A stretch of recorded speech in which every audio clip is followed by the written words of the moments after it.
Bumagsak at nagliyab ang cargo plane na yan na papalapag na sana sa paliparan sa Lithuania. Tinamaan itong isang bahay, isang patay at 3 sugatan na pawang mga sakay ng cargo plane. Wala nasaktan sa mga residente. Ayon sa logistics company, galing ang cargo plane sa Germany at nagsagawa ng forced landing 1 kilometro mula sa airport. Hindi patukoy ang sanhi ng pagbagsak. Inaasahang makatutulong sa investigasyon ang black box na na-recover ng mga otoridad.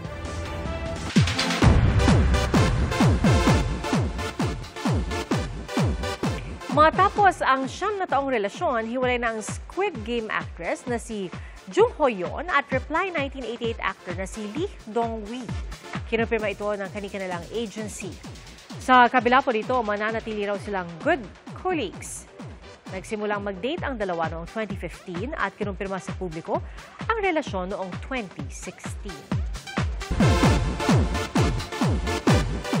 Mga kapuso, na-miss nyo ba si Jillian Ward? Aba, good news dahil may aabangan po kayong back-to-back projects mula sa kanya. Pagkatapos ng kanyang maiksing bakasyon, back to work na ulit si Jillian. Isa na riyan ang kanyang unang rom-com series na aabangan. Makakatambal niya rito ang abot kamay na pangarap co-star niyang si Michael Sager. Mapapanood din si Jillian sa big screen soon. Ang kay Jillian, kakaibang role ang kanyang gagampanan sa pelikula na ikagugulat nating lahat. Sa lahat po ng characters na nagawa ko, ito yung pinaka-challenging. Super. Mostly physical po, pero mentally challenging din po siya eh. Hindi mo pa nagagawa ito? Yung ganito po ka-intense, hindi pa po.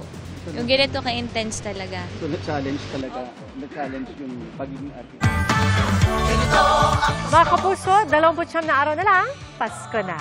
Salamat po sa inyong pagsaksi. Ako si Pia Arcangel para sa mas malaking misyon at sa mas malawak na paglilingkod sa bayan. Mula sa GMA Integrated News, ang News Authority ng Filipino, hanggang bukas, sama-sama po tayong magiging saksi.